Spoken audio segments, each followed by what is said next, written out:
How did you guys plan and organize your gap year activities? Internships, any internship you can find in that field, do it. Work experience, do it. Gap year probably is not for everyone. You really need to have a strong reason because you will be asked on your application why you took a gap year. Yeah, let's talk about the supplemental essays. Be unique. Yeah. But that's not useful. Find other people who are taking gap year.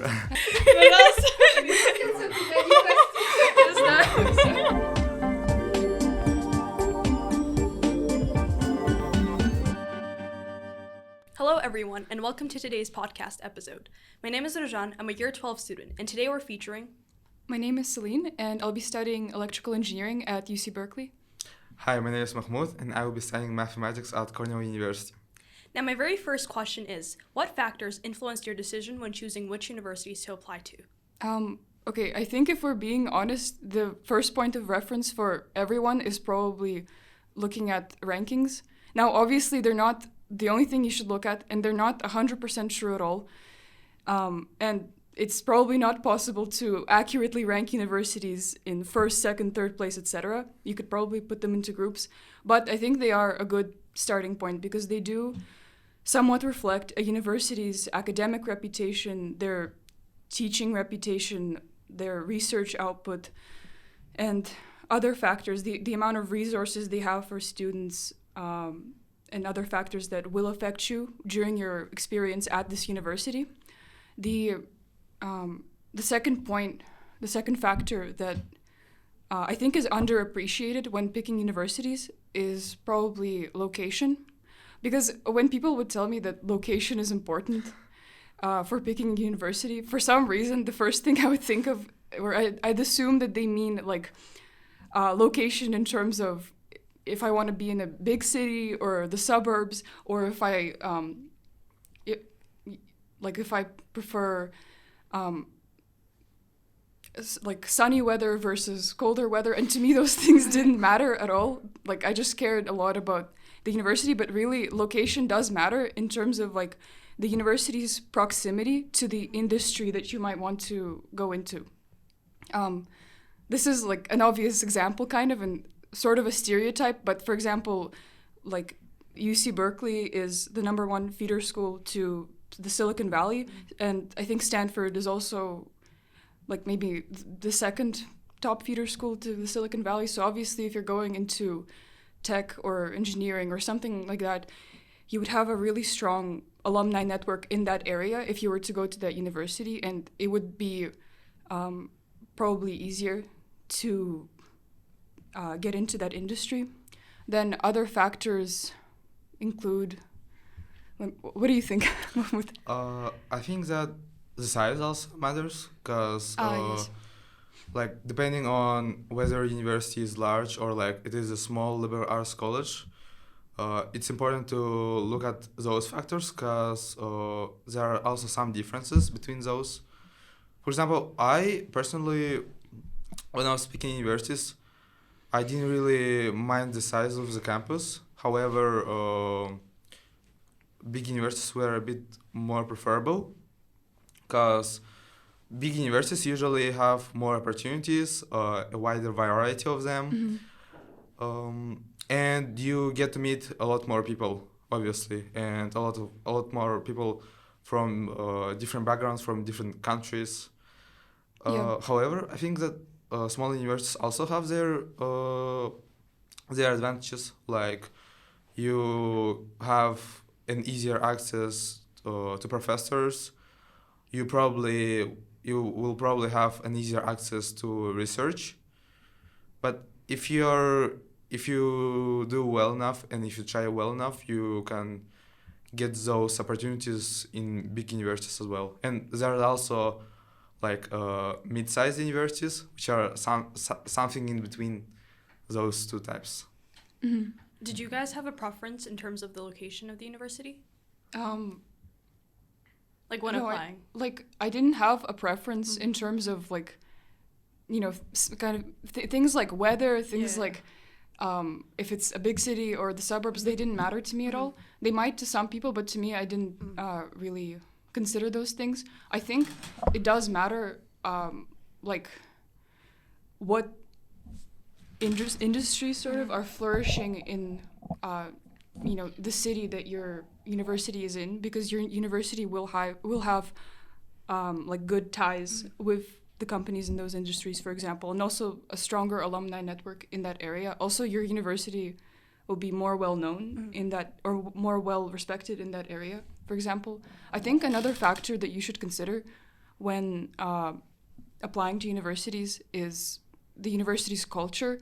Like, I do think there's a lot of truth to the idea of university fit in the US, especially. And by university culture, I mean, like, of course, like, these are stereotypes to some extent, but there's also truth to these stereotypes. Like, the idea of there being a lot of startup culture in Stanford and in Berkeley, that is true. And the idea that MIT is really research focused. And like, if you ask, one thing that I did was that I spoke to students that go to the universities that I applied to, not like to all of them, but I did find quite a few people at universities who I wanted to apply to, and I spoke to them, like, online, or whether it was through friends or whatever, and like, they gave me more information about that university. I recommend that people do that. It's like quite easy to find people studying at those places right now, especially because you could literally find them through like Reddit or Discord or a social media or friends of friends or summer programs that you attended. And the students that go to these universities that you want to apply to, they really have like the truth because they go there. So I do think university culture does matter. I think that adding to your point, I think that alumni network is also important. Yeah, it's really because like some universities are well known for their like very amazing, strong alumni network. Like usually like top universities, Ivy Leagues, and so on. And also, if you, for example, choose to go to a bigger university, the alumni network is probably going to be bigger. Yeah. So that's also a factor you can consider. But obviously there are some like smaller universities or mid-sized universities that have like even stronger or not like even stronger alumni networks than some of the big universities. So definitely I think you should do your own research on that, and like as Selin said, reach out to alumni, like get the sense of what the university culture community is like. Mm-hmm. You would be surprised how many people are willing to like speak to you and to help you. You would be surprised. So don't be like shy to ask them for help. Yeah, absolutely. The other thing is that some universities, they like it's more straightforward in the UK because they just admit to the course that you're applying for. But in the US, some universities admit to the university as a whole, and some admit to a college within the university, like the College of Engineering or the College of Natural Science, or they admit by major. And if they admit like by major, then the majors that are more popular will be more competitive, obviously, to get into. So I think that's also an important thing to take into account when compiling your university list, because you need to have like a good amount of reaches, targets, safeties. And looking back, what advice would you give to current high school students who are just starting the entire process? Okay, biggest piece of advice, take notes right now. Biggest piece of advice is please spend enough time on your essays, especially if you are not good at writing essays that are very beautiful, witty, and have a lot of personality and spark to them. If you're more STEM-brained, then writing essays, especially essays that are like supposed to be creative and attention-grabbing, is more difficult for you. So give yourself time so that you don't end up doing everything like 2 months before the deadline. Because that's scary. Yeah, I agree with Selin. I think that timing is very important because many applicants spend a few months trying to write their essays, switching topics, and like in general, it is a very long process. And I think that also you should give yourself some time to research the universities you want to apply to, to see what factors are important for you, what probably like specific things you like about a certain university, and that will also help you during the essay writing process as well. And speaking of essays, what tips and strategies did you find helpful when writing the essays? It depends. For your personal statement, like for the US, I mean, not the UK, I think you should like ideally start in the summer, maybe in July, brainstorming ideas for your personal statement, because it's often quite hard to find your topic for the personal statement, because it's not as simple as like writing about some great extracurricular achievement. And in fact, you really shouldn't write about extracurriculars in your personal statement unless it's something that's so big that it's like so important to your life. Then like if it's not important on a huge scale, then don't write your personal statement about that, because your personal statement should be, personal. It should be personal. And first and foremost, it should be like when the admission officer is reading your personal statement, it should feel like they're having a conversation with you or some sort of dialogue, like they can hear your individuality, your voice through that essay. And it's very subjective and it depends on the person for the personal statement, because it can be about literally anything, like absolutely anything. But for me, I think what was really useful when finding a topic for my personal statement was just like when I was brainstorming ideas, just asking myself a lot of introspective questions and answering a lot of introspective questions. Things like, what is so intrinsic to me that if taken away, I would not be the same person anymore at all? Like something that's so key to who I am that I would be completely different without it. Something extremely unique to me, or something very unique about my upbringing that shaped who I am and like made me, who I am today. Or like things like, what are my values? What drives me, etc. Those sorts of introspective questions, I think, could really help you find the right topic, because oftentimes when you ask for personal statement advice, people just say something like, "Oh, be unique," but that's not useful, because how do I know what is unique about me? Because I don't have, like, if I'm not looking at myself from outside in, how could I really know what's so unique about me?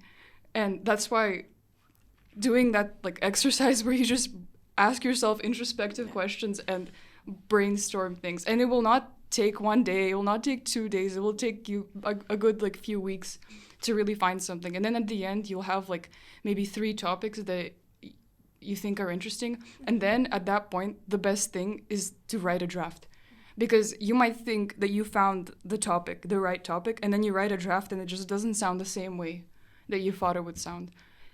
Also, the other thing is, do not pick topics that you think, like, don't pick a topic just because you think it will help you succeed because it was popular amongst successful applicants. Like, I know in recent years, a lot of people wanted to write about, like, their diverse ethnic background or something. That was a common essay topic, but you really shouldn't write about that just because you think that will make you succeed, because also, to be frank, I think it's overdone. And you could probably find something more unique if you tried. So I also think that don't pick a topic just because we think it will be compelling to coach admission officers. However, if you think that the topic is really important for you, just like don't listen to anybody, don't like listen to other people's advice because they think that this essay topic is like overdone. For example, if we take an Olympic athlete, let's say, obviously there are a lot of people who tell you like, do not write about your sports or about your career or anything. But like when your life revolves around this one thing, like there's really nothing you can do but like to write about it, because it's probably what what influenced you the most as a person and what shaped your values, and something that you probably want to tell the colleges about and add to your application. And Supplemental essays? yeah, let's talk about the supplemental Mhm. essays. When you apply to US universities, unlike in UK, you need to write not just one essay, but like a few of them, and each university has their own topics. So the first statement is like the main essay, the one that you send to every university. And depending on the university, some universities will have like their additional essays called supplemental essays. And those essays usually like can be divided into a few subcategories. First one I would say is like, why do you want to attend our university? There's also why do you want to study this particular major essay?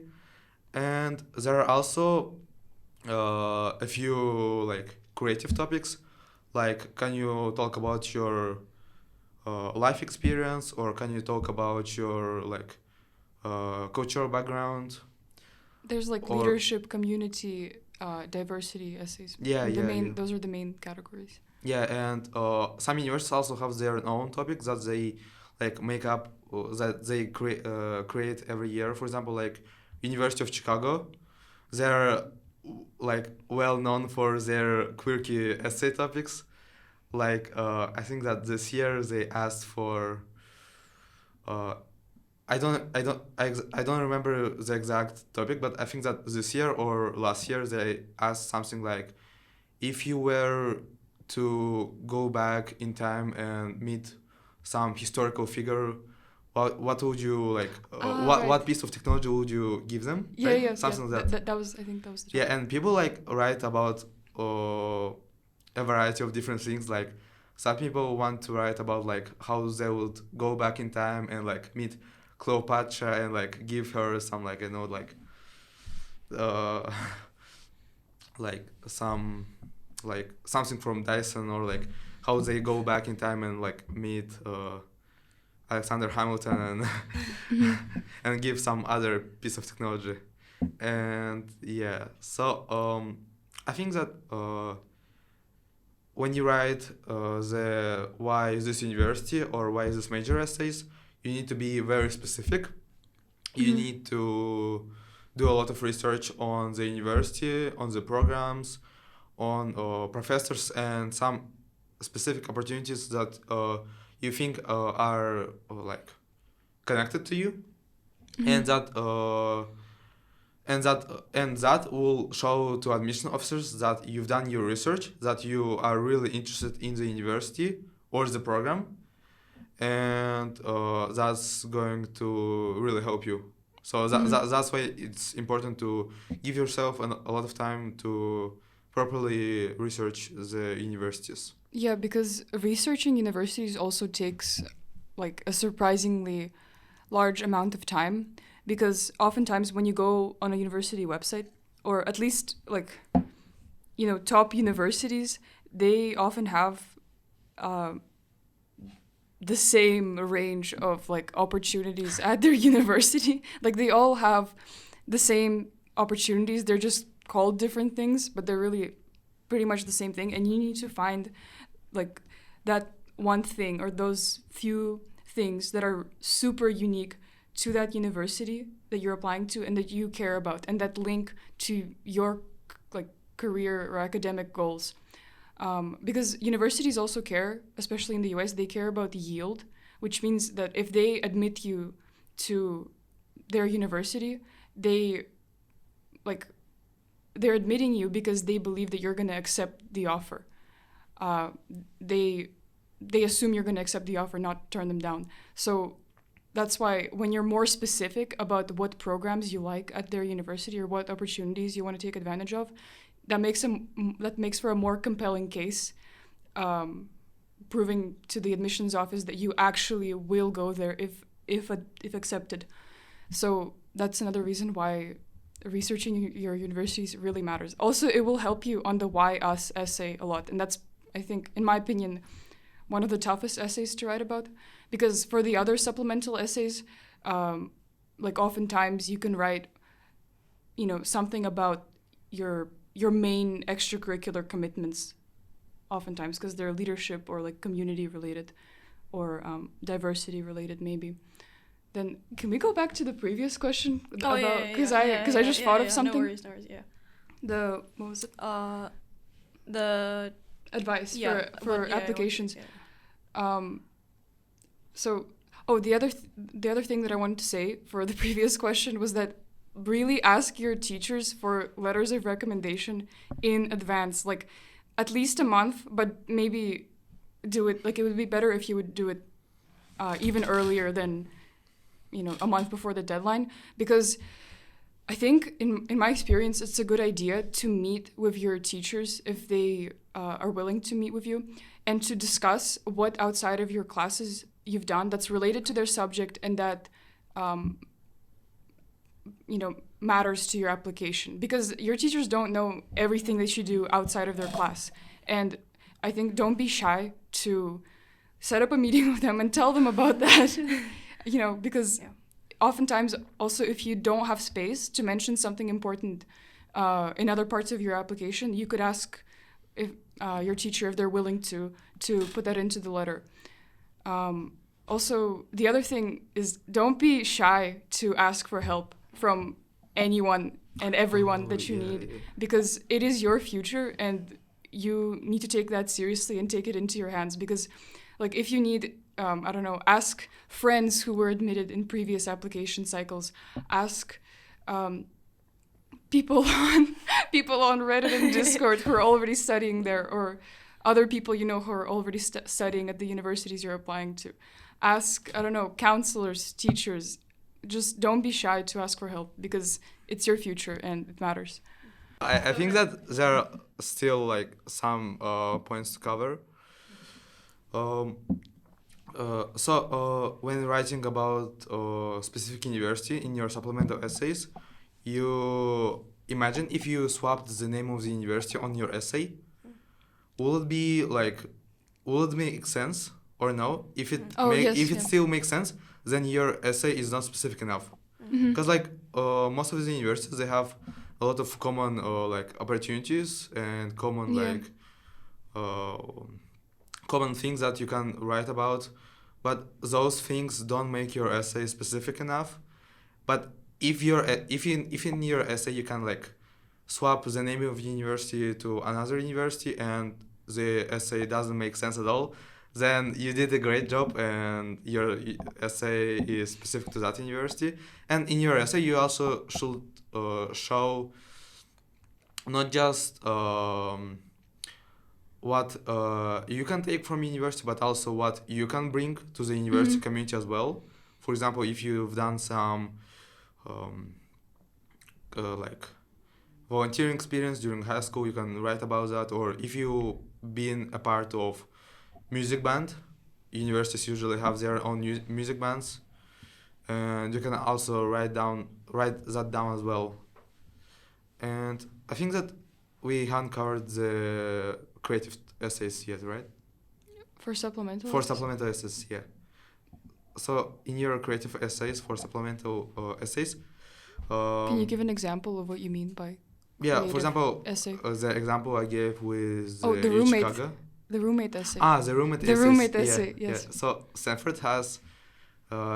Stanford and also University of Pennsylvania, or no? I think so. No, a bunch of places have the roommate essay. Yeah, a bunch of places have roommate essays. A roommate essay where you need to leave a note for your future roommate without even meeting them in life. And usually in that essay, you want to show what kind of person you are, what interests or unique experiences you have, and it's really to show the admission committee who you are as a person, because obviously from your application they see who you are as a student, but they also want to know who you are as a person. For example, maybe you love doing stand-up comedies or something, and also Make in your your- essays memorable, because admissions officers read like tens of thousands, if not hundreds of thousands, of applications every day, and your essays are really the chance for you to make them remember you. Yeah, the Because- quirky essays yeah. are awesome. Yes. Like some people want just to write about like some the favorite animes they've watched, and probably it's not that like unique or like rare, but if you can make it unique enough and specific enough, that will be awesome. And yeah, really try to show your personality, your interests, your values, what you care about. And also I think that in your supplemental essays, try to like repeat what you've written in your personal statement. Try to not repeat. Try to not repeat, yeah. Try to not repeat. Sorry.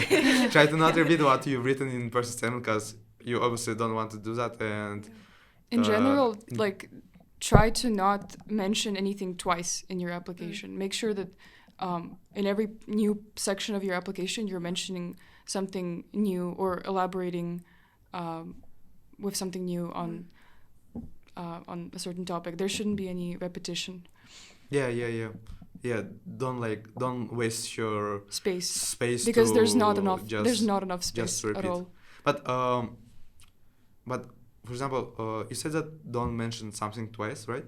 But I think that there is one exception, is when you write about your like major, because you obviously need to write about the activities you've done related to your major, or if you write about I think usually if you're talking about the same activity but from a completely different angle, then I think that's okay. yeah. But if it's the same angle about the same activity, then you're just wasting space yeah, try to and boring the admission officer. yeah, like try to show the like try to elaborate and show the other side of your activities.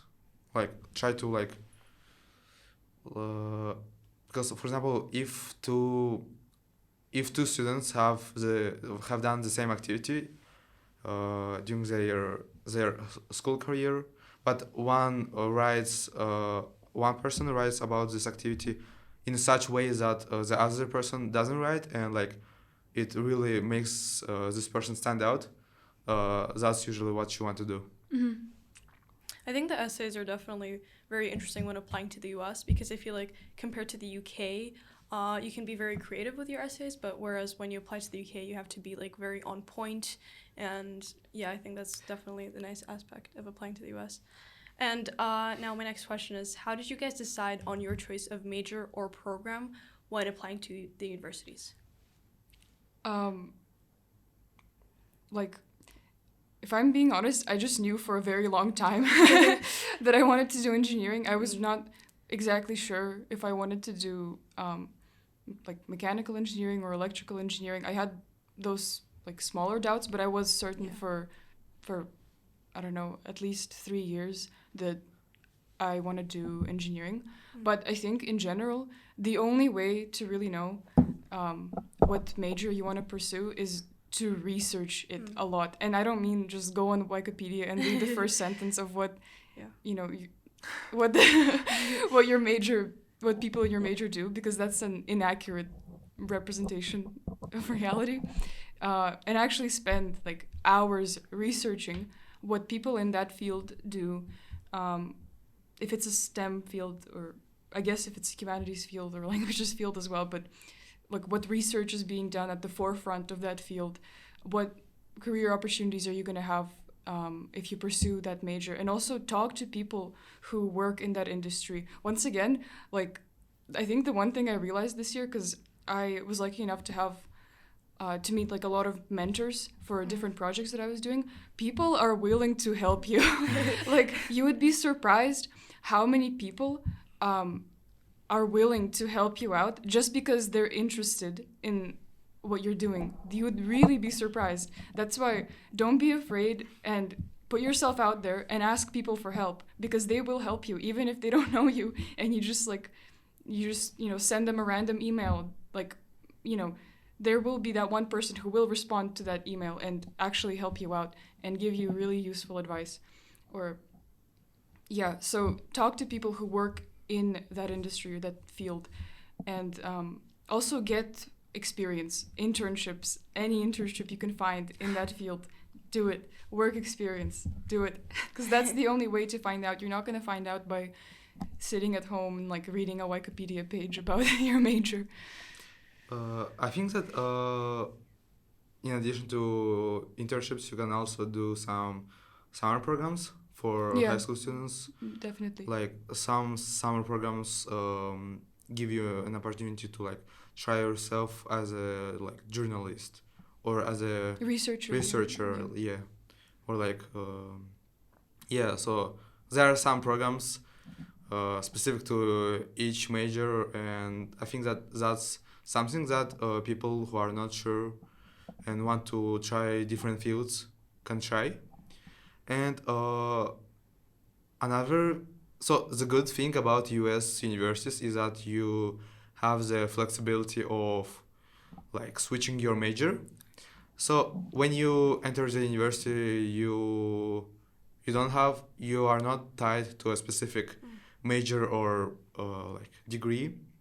No, you are tied. In some cases, you are tied to like some specific schools that you were admitted to. Like for example, in Selin's case, like School of Engineering, or in my case, School of Arts and Sciences. But yeah, generally there's a lot of flexibility around switching your major, and you can do that like usually you declare your major by the end of the second year, and for most places, yeah. And in the meantime, while you're studying there, you can try like taking different courses, and then you can make the decision. So that's one of the advantages and good things, that you really have that flexibility of switching the programs. And how did you guys plan and organize your gap year activities? The first thing you have to remember if you're taking a gap year is that you don't actually have a gap year. You have a gap 6 months, approximately, because you really don't have all the time in the world. You do have a lot of time, but not as much as you might think initially. I would say in the summer, I did some new extracurricular activities, like summer programs and internships. And I did, extracurriculars and work in the autumn too, but I would say the summertime is really kind of the only time you have left to do something new. And then for the rest of the year, like autumn, you should focus more on your essays. Yeah. So I think that gap year is essentially gap year is those like 6 months during which you basically like make your application stronger and try to fill in those gaps that you had like if you applied like 1 year before that. For example, you can try to improve your SAT score, or improve your essays. Yeah, definitely essays, because essays are like the most important part of your application, if like one of the most, if not the most important. Maybe. Yeah. It's in addition to like an essay, I think it could make or break your application, because oftentimes you have two candidates who are equally strong academically, equally strong in terms of their extracurricular portfolio, and the deciding factor is the essay. But then again, at the end of the day, there are people who can spend weeks writing an essay, and there are people who can spend 1 hour writing an essay on the same topic, and those essays could be equally good. And it depends on the person. But the truth is, you don't know if you're person A or person B until you start writing essays. So that's why give yourself time. And also, if you give yourself a lot of time for essays, then you can go back and make edits later. Also, I think that We're talking about essays again. Yeah, we came back to essays. No, essays is such Yeah. a like big topic. It could make it- or break your application. Yeah, and it's it's obviously one of the most important parts of your application. Probably after like academics, and Extracurriculars, probably they're on the same level with extracurriculars in terms of importance. maybe. What we were talking about? Gap year. Gap year. What were some of the most valuable skills or experiences you guys gained during your gap year? So, to finish my point, I was talking about that during your gap year, you're improving your application. And sometimes gap year is also time during which you try to like discover yourself or try to pick your major, obviously. Because when people have so many interests, gap year is the time that during which they can like make that final decision of what they probably want to do with their academic career. And I think, like Makhmut is saying, a gap year is a perfect opportunity for you to better understand what major you want to pursue and what career path you want to pursue, and to better understand your specific interests within a certain field. I think that's oftentimes a big reason why people take gap years. Like for me, I had two main reasons, but my first reason for taking a gap year was to explore my interests within engineering and to better understand what type of engineering I want to do. That was really important to me at the start of the gap year because, or before the gap year even, because initially I thought, well, I was prioritizing applying to the UK, and in the UK you can't switch majors basically. Or it's very, very hard, and in most cases you have to start the year over in order to switch majors. So I wanted to make sure that I actually wanted to do electrical engineering and that I wouldn't have any regrets.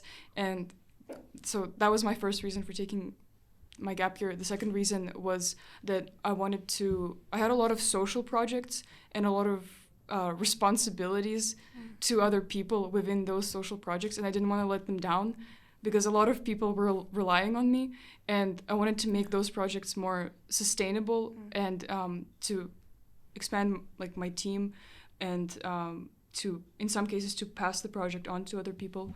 So those were my two reasons. But in general, if you're taking a gap year, you really need to have a strong reason, because you will be asked on your application why you took a gap year, and it can't be something silly. It has to be a real reason. It has to be a clear reason, like I took a gap year because I wanted to explore my interest within this field, and I did that during my gap year by doing ABCD activity. Or it has to be, you have to make clear ties to what you're doing in your gap year and the reason why you took it in the first place in order for it to be compelling. Because similar to essays, I suppose a gap year could make or break your application in some cases. I think to a lesser extent than essays, but it could do that as well, because there's pros and cons to taking a gap year. An advantage is that obviously you have more time to perfect your application, to make your weak points into your strong points, or at least to make your weak points stronger. But at the same time, I think that admissions officers would expect more from you as a gap year student than from someone who's finishing their senior year of high school, because you've had an extra year to do something. Another advantage is that you're also seen, I think in a lot of cases, you're seen as more mature, maybe because you're a year older than everyone else who's starting university, so you've had more time to become wiser, more experienced. But then again, if you don't do anything during your gap year and you lose that work ethic that you had in senior year, that you lose that momentum that you had, then that's not a good thing, and that would be looked down upon. And also, just for you, it would be harder in university if you don't keep up the momentum in your gap year. So, yeah. I also agree that the motivation, the work ethic that you have is like one of the most important things during your gap year, because you obviously want to like keep up with like the standards with because as Selin said, probably not like it's not confirmed or known, but probably admission officers will expect more from you because you had those like extra months of time to improve your application. So gap year probably is not for everyone. No, it's not for everyone. I think like if you're considering taking a gap year, first of all, make sure you have a compelling reason, because you will be asked about that in your application, and you do need to explain exactly why you took a gap year and why you did the things that you did during your gap year. And the second thing is that you need to be able to self-motivate, because there won't be anyone, like in school, there won't be anyone telling you to be on time to class or whatever, or to go to class at 9 a.m. and go to your next class at 10 a.m. or that sort of thing. There's nobody enforcing a rigid schedule onto you, like in school. You are completely 100% responsible for yourself and how you delegate time and energy towards different activities. So be able to self-motivate and make a schedule for yourself. Don't do things sporadically, because that'll just make things more chaotic for you. Don't do that. Yeah, so essentially basically like if let's say an applicant doesn't do much during their gap year, and the application will stay relatively the same. Obviously, like the decisions won't like the decision whether admit or not will be like probably the same as it was a year before that. If not worse, because you haven't done anything during your probably. gap year. So yeah, But plan it out. Yeah, so plan it out, motivate yourself, find other people who are taking gap year to motivate each other. But also, I don't think it's not so much motivation. It's just self-discipline and creating a schedule for yourself, similar to the way you had in high school, and following that schedule, because that really helped me, at least during my gap year, like planning things out, at least planning like what I must get done for the week. I don't know. Yeah, right. And like right. when I have to wake up every day and that sort of thing. Like in school, like keep yourself disciplined. If you can do that, then you would thrive in a gap year. But also, another thing to keep in mind is also like don't work too hard, because you've obviously like been working for like I don't know, like many years to apply to universities, and during that gap year you obviously want to keep up and do your best, but also try to relax, to give yourself some freedom or like time to really to like self-reflect, to hang out with your friends or spend time with your family. So you really want to like find that like balance between those two things, and if you do it well enough, and also during your gap year you basically become another person, because you are no longer a student in high school. You're like an adult, like a young adult, and probably your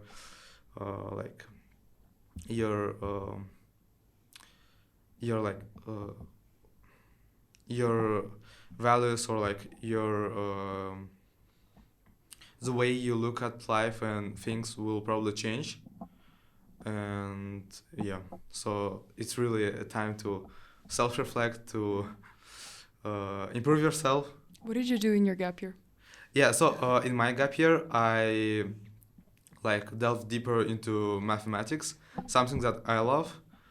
So during the summer I was working on a research paper, under a mentorship of a US professor, and also during my gap year, I worked as a jury at Math Olympiads. So basically, during my school years, I was participating in Math Olympiads, and when I graduated from high school, I wanted to come back to the community and contribute myself, help others, and contribute to the mathematical movement, to mathematical Olympiads movement, and it's been really nice. I enjoyed participating in Olympiads, but this time not like as a participant, but as a like jury, and it's been fun. Yeah. What about you? What did you do during your gap year? Okay, when people ask me, my mind goes blank because so much happened, and I just want to emphasize again that you're not gonna relax as much as you're not gonna relax in your gap year. Don't worry about that. If you choose to, you will keep yourself busy. And honestly, at least I think in the first half of my gap year, up until the end of the application cycle, for me that was like start of February because I was also applying to the UK. Up until like start of February, it was so intensive. I don't think I worked that hard ever in my life. Year 13 included. I think it was even more intensive than that. So much happened. But at the end of the day, how busy you choose to make your gap year, it's up to you again because you're fully responsible. But okay, in July, I did a month-long internship at Ferrari, which was really intensive for me. And then I started a research program with Lumiere, which I did for several months, and I wrote a research paper. Then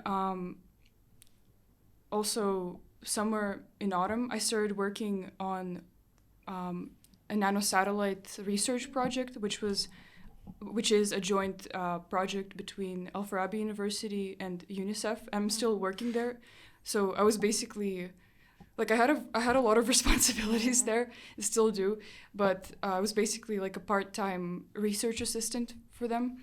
I'm currently still there, but yeah. Also, what else did I do? EPQ? Oh, that as well, but I'm trying to remember extracurriculars first. Because my first goal was trying to explore my interest within engineering, I did that by doing the Ferrari internship, the Lumiere research program, then working on the nanosatellite research project. Then my second goal, I think those were the main. Also I took on extra A levels. Oh wow. Technically, because I did an EPQ, which was centered around physics.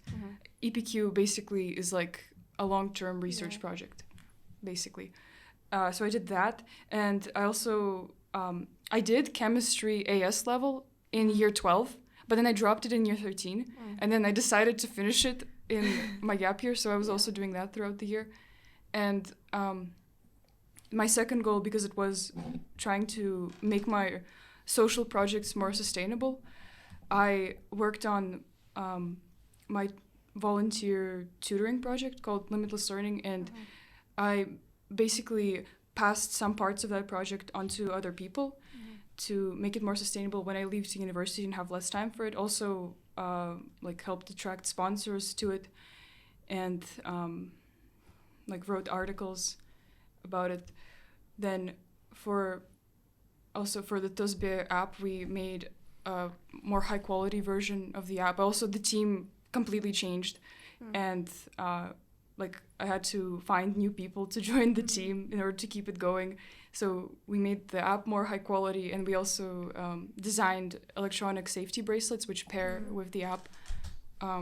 And I managed to find a lot of mentors who could help me with that, which once again proves the point that people are really willing to help you if you go out there and ask them for help nicely. Yeah. So that's pretty much, I think that's everything I did. Really impressive. Thank you. Now, what factors influenced your decision when choosing which exact university to commit to? So in my case, I applied to Cornell under early decision. So basically that means that when you apply to a university through early decision, if you are accepted, you must commit to that particular university. So in my case, I made the choice in fall, and I made the choice to apply there through early decision because that was my top choice, my number one choice. And yeah, so if we are talking about the factors why exactly I applied there, it's probably because of the quality of the department of math there. Also, they have some really amazing opportunities for math and physics students. Like, for example, it's one of the very few universities in US who have their own um, particle accelerator on the campus. I know that Berkeley has one. Berkeley has one. Stanford It's has the first one. cyclotron. Stanford has one. Cornell has one. But yeah, and some other few big universities, some big research universities also have their one. Yeah. But it's one of the unique things. Also, what I really like is the size. So Cornell is a large size university. It's the largest university in the Ivy League. So Really? yeah, it is the largest size among all the Ivy League universities. So it is big enough, but it's not huge because Berkeley is very big, right? Berkeley, It's UCLA, Yeah. those universities, yeah, so Cornell is big but not huge. Yeah. So that's what I really like about the size of Cornell University. And what else? Probably the location. Even though it's quite far from the New York City. Yeah, but since I'm studying math, probably I didn't really look at the location in terms of it didn't matter to me that much. My goal wasn't to end up at big city I know New York, Chicago, or San Francisco. Atlanta. So yeah, so and actually probably that's a good thing about university because big cities are usually more expensive. And yeah, and the town my university is located in is quite small, so you don't have those tourists, and community is probably more close, more tight knit within each other. And yeah, and could you talk about how did you decide to commit to Berkeley?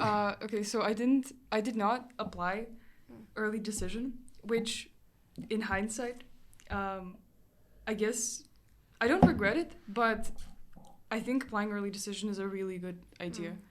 If you are certain about some university, then it's a really good idea. And that's also, another reason why you should research your universities quite a bit.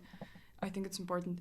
But for me, I had a hard time picking between which universities to go to be honest. Well, initially, I thought when I first got my decisions, basically I got my Berkeley decision through early notification in February, and after that I just relaxed. And I was so relieved that I got into somewhere that I actually wanted to go to. And so after February 9th, I was relieved. I was really happy. And I thought that most likely, I thought that I looked at my university list and I basically crossed out all the other places that I didn't want to go to. And then I ended up waiting for a couple more decisions. And then at the end, when I got all my decisions, I was picking, so I got, in the UK, I was mainly picking between the UK and the US, kind of, US versus UK. Because in the UK, I got into 2 courses at Imperial, and in the US, I got into a few places, but the ones I was, like considering were Berkeley, also Vanderbilt and Rice, I would say. But it was definitely mainly between Imperial and Berkeley. Like, definitely, it was mainly between those two. My dad really wanted me to go to Berkeley, so that made it more difficult, kind of. But and also, I mean, like I myself, I guess, wanted to go to Berkeley as well. It was but I just researched for a while, for a couple of weeks, just talking to people who went to both,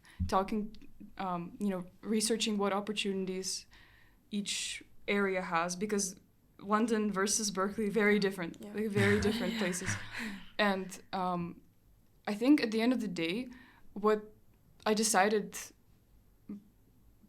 to go to Berkeley because of, like, I guess more personal subjective factors, because at the end of the day, when you're picking between two universities or several universities which academically are on the same level pretty much, or very similar in terms of, academic factors, like their academic strength, basically, you really have to look at factors that are more specific to you, more personal to you, like what you want to do in the future, or where you want to live. And also the US and UK education systems are really different, of course. So I thought that I would be a better fit for for Berkeley, because I feel like Imperial and a lot of UK universities are more, like, the people that go there are more like academic purists in a way. Sure. Whereas in Berkeley, there's more diversity with what you can do. You can take a broader range of courses, and I think that ability to take a broader range of courses and a broader range of, like, have access to a broader range of, like, extracurricular, super curricular programs, I think that was my deciding factor at the end of the day. But yeah. And how did you guys navigate standardized testing requirements for uni applications?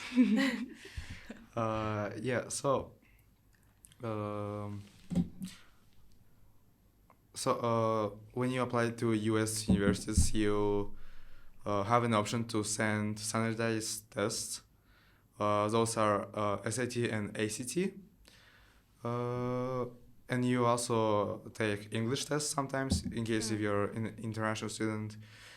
I think you should still take them anyways. Yeah, probably. Like, even if English is your first language, but you come from an international school, or, like, if you are not from US, you probably still want to provide, to make them confident that you will make it through university.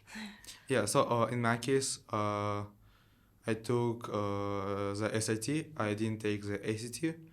The SAT and ACT have a bit different formats, and I took the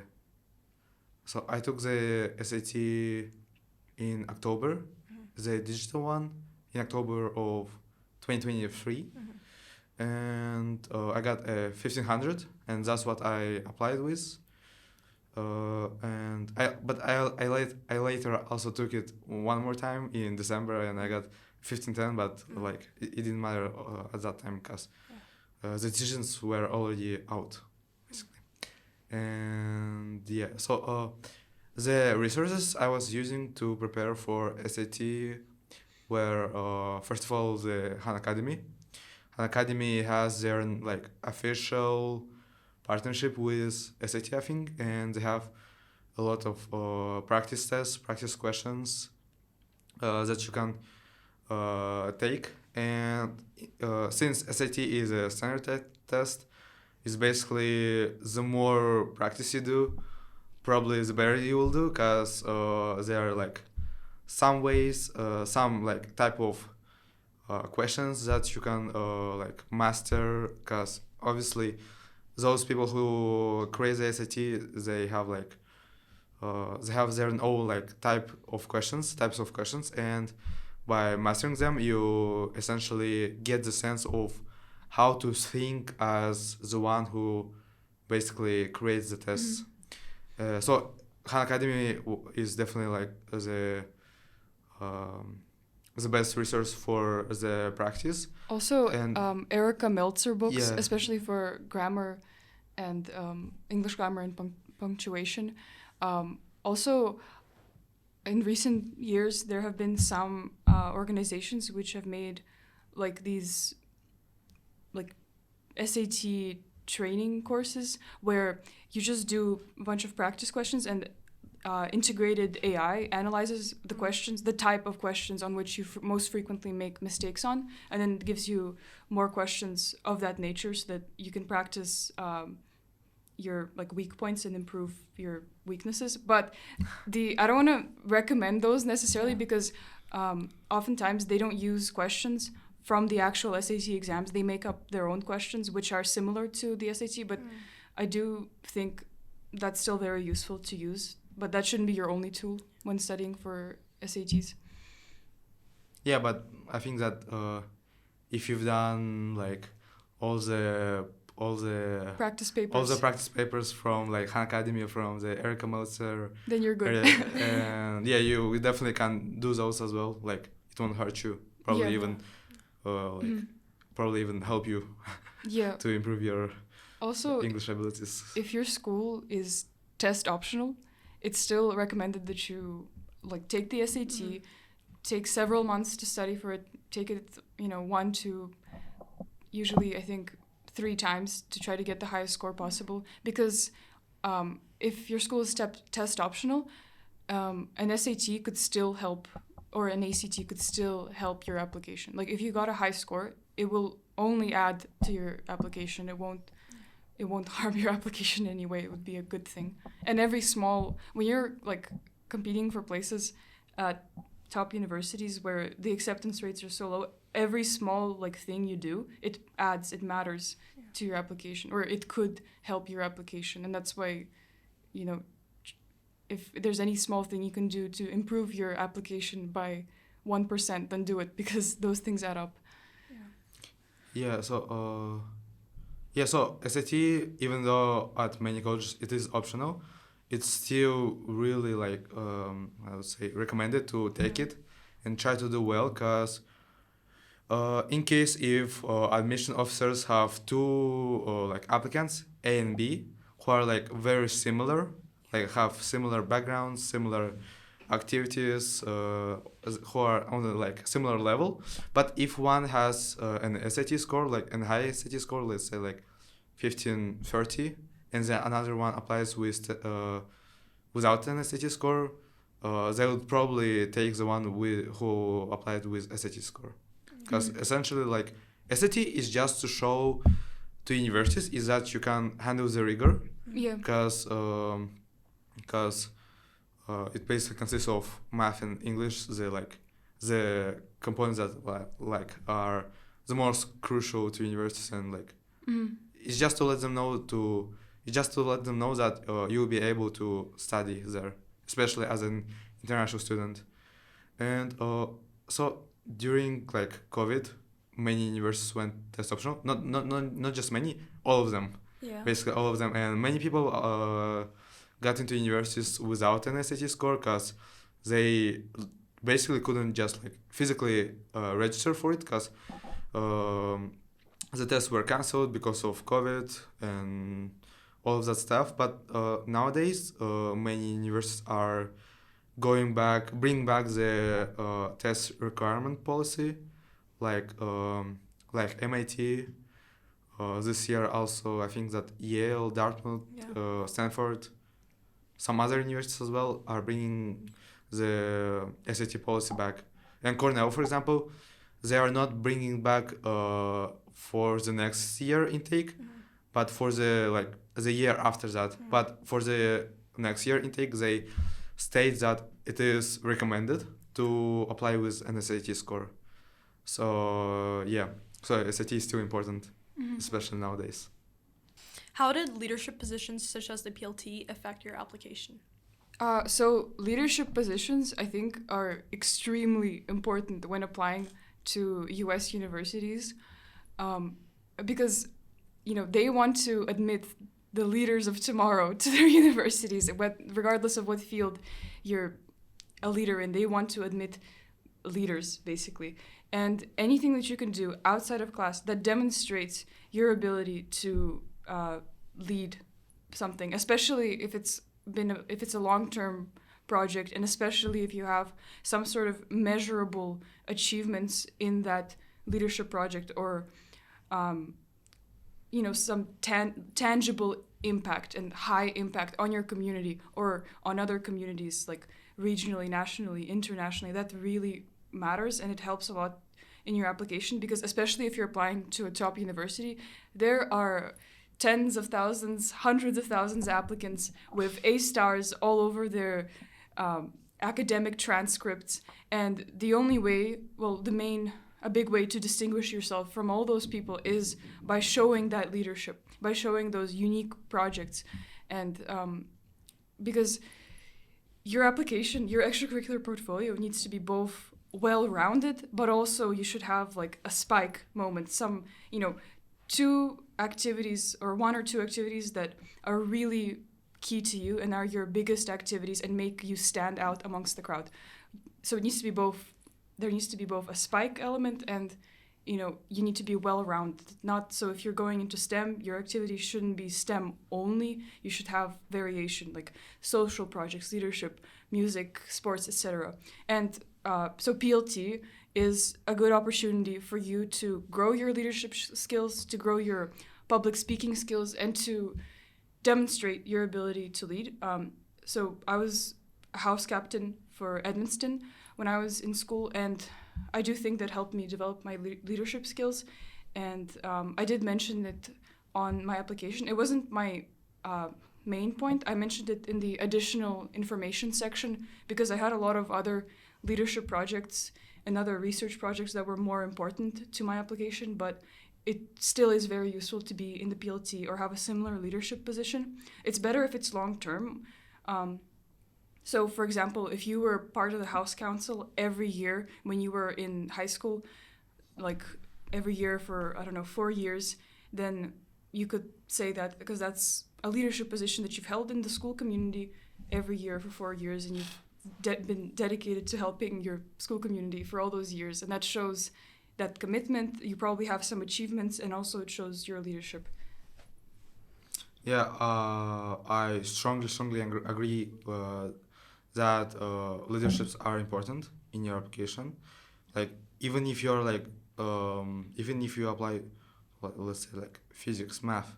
Yeah. Still having a leadership activity it will help you, because universities essentially want not only like smart and like funny people, but they also want like people who can lead others, who have this ability.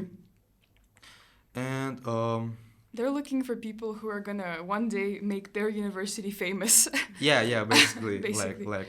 like Elon Musk and Well, yeah, that's who they're looking for when they're admitting you. Yeah, and I also think that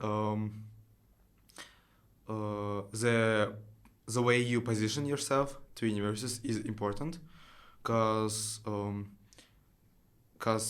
example, let's say I did soccer for like 10 years, and another applicant did it also for 10 years, but the way that those applicant A and B present those activities and the way that it looks in their application really matters, because if it like just stands there all like on itself and it's not like connected to applicant, like there's no like meaningful connection, then probably you need to have a story. You need to have a story, and you need to present your story.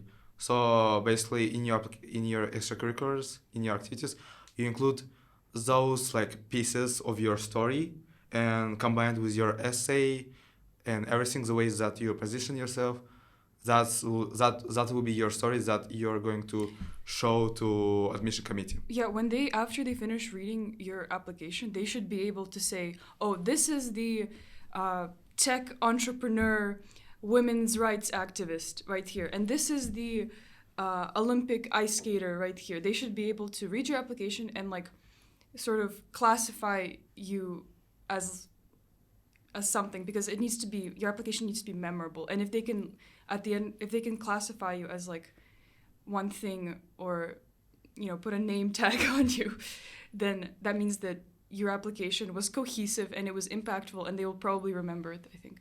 Yeah, talking about the like name tags and the way you present yourself, it's also important to like like have that spike and Both the spike and the well-roundedness. Yeah, It's so not like either or, I think. so like it's not like that all of your activities are on the same level. It's like you have something that is really good, really strong. So that will be your spike, but you also need to have some activities that are outside of your main interest, like some like volunteering or like music or maybe That's how you stand out. that's how you stand out, yeah. Or maybe even like a, a, a person who does chemistry and chemistry is their spike. If they do like if they play let's say ukulele, right? And if they're like Dombra. the dombra, yeah, and if they're like the only person in the whole like cohort of people who apply, that will really make them stand out.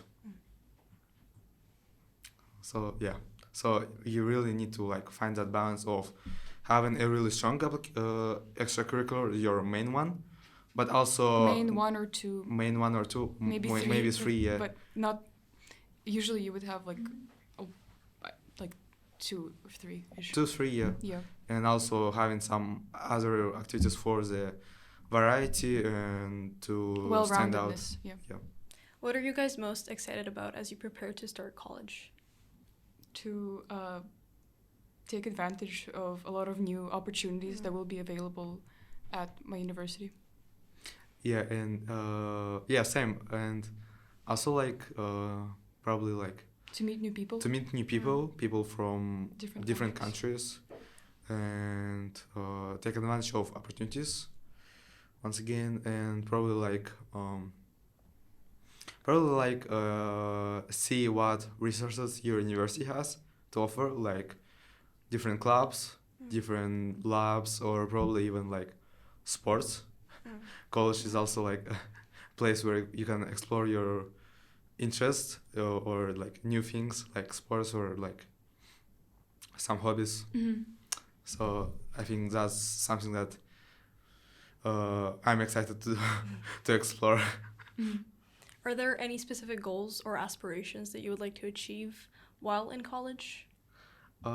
So while in college, I want to do research to like delve deeper into math, to do research with professors. Also, I want to explore my hobbies. Like I really like to play like table tennis, soccer, or like I like. What do I like? Also, I really like hiking and being outdoors. And since Cornell is like in a small town surrounded by hills and forests, I think, and like a lot of lakes and waterfalls, I think it's probably like a perfect location to like hike and just like go on backpack trips. So that's something that I probably want to do in addition to my academics. I have like similar things that I'm excited for as Makhmut, but to engage in research, to meet new people and build a strong network of people around myself, to take advantage of new opportunities, programs, internships available at my university, to go to career internship fairs, to join different extracurricular clubs at my school, maybe to start my own extracurricular initiative at Berkeley, and yeah, that's pretty much it, I think. Did you guys apply for financial aid or any scholarships? So I didn't apply for any financial aid. I wasn't able to apply for any merit scholarships either, because I think most universities in the US and in the UK too. I think most universities don't have merit-based scholarships, so I basically didn't apply for any scholarships. I did get one scholarship from Vanderbilt, which was merit-based, but I didn't apply for that, and I think they just automatically consider people for it. So, but yeah, I think this question is more for Makhmut. Yeah, so I applied for financial aid in US. Generally, top US universities don't have merit scholarships, except for like a few of them. Vanderbilt, but you don't apply for it, I don't think. I didn't apply for it. I just got an email saying that I got some sort of scholarship. Yeah. I think that they sometimes automatically consider applicants for their scholarships as well. But most don't have merit-based ones. Yeah, most top US universities don't have them. Yeah. Like basically, all of the Ivy League universities, I think, don't have merit scholarships, and they only offer financial aid. Yeah, I don't think any of like the top 20. I don't think. Yeah. Maybe a couple, but so most among don't. the top 20. Yeah. So basically, if you apply to top US universities, you basically apply for financial aid, and in some very rare cases for merit scholarships, but those sometimes vary and are not always like full scholarships. Yeah, they're not as large as the need-based scholarships. Yeah, so basically when you apply to US universities and you want to apply for financial aid, there's somewhere on internet there's a list of I think that there's a list of US universities that offer up to 100, then there's a list that offer up to 90, 80, 70 and so on percent of financial aid to international students. And basically what I did is I took the list of those who offer up to like full or like close to full financial aid to international students, and I basically went through like all of the universities. I looked at how strong the math department is. I looked at the rankings, at the what people on internet had to say about the universities, whether they liked it or not, and that's how I came up with like a rough list of universities that I want to apply to. But basically, to be honest, that list is basically the top 20 universities in US plus some liberal arts colleges, because if university can afford to accept international students on full financial aid, it probably means that it is a prestigious university and it is the university with like high academic rigor. And yeah, so basically, essentially, there are no safeties for you if you apply for financial aid, because all of the universities that offer financial aid are very competitive, and with financial aid, it's even like probably harder to get in, because the number of spots is limited, but many people want to apply, and yeah. So what else can I add? So essentially, by applying to top universities, you are probably applying to universities that offer financial aid, except for some. Public universities don't offer any financial aid to international students at all. And your best bet will be to apply to top private universities. And out of them, most of them offer financial aid, except for some of them. Like Cornell University doesn't offer financial aid. But if you apply to top universities like Ivy Leagues, top 20, top 30, you're probably good to go, and you just want to get in. And if you get in, those universities will probably give you some like really decent financial aid packages. Now, that was my final question. Are there any questions you guys would want to come back to, or just general advice that you guys would want to give? I think that one piece of advice I would give to high school students who are like starting this whole application process it probably is not going to be straightforward. Yeah. You probably will be confused with the amount of stuff that you need to do, that parts of applications that you need to navigate through during the process. But please don't be shy, don't be alone. Mm-hmm. Reach out to your friends, to your peers, to your counselors, teachers. Anyone who might be able to help you. Yeah, probably like alumni or Yes, alumni of alumni. universities, or like people who have experience in the fields that you want to go into. Mm-hmm. So I would say that that's like the biggest piece of advice I would have, Yeah. is to like reach out for help and help others. Mm-hmm. Yeah. Also, this especially applies to people who are perfectionists.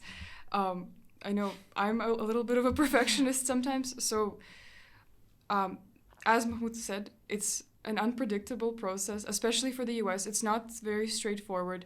And just try to focus on things that are in your control, because there's a lot of things that really are completely out of your control, and you shouldn't worry about those at all, because you're going to have enough things to worry about with the application itself. So, stay focused on your application and spend enough time on it, and only worry about things which you know you can control. So, yeah. So I think the key takeaways today are: essays make or break your applications. They matter. Do not be afraid to reach out to people, because they're very willing to help. And also, a gap year can be extremely productive, as exemplified by you guys, I think.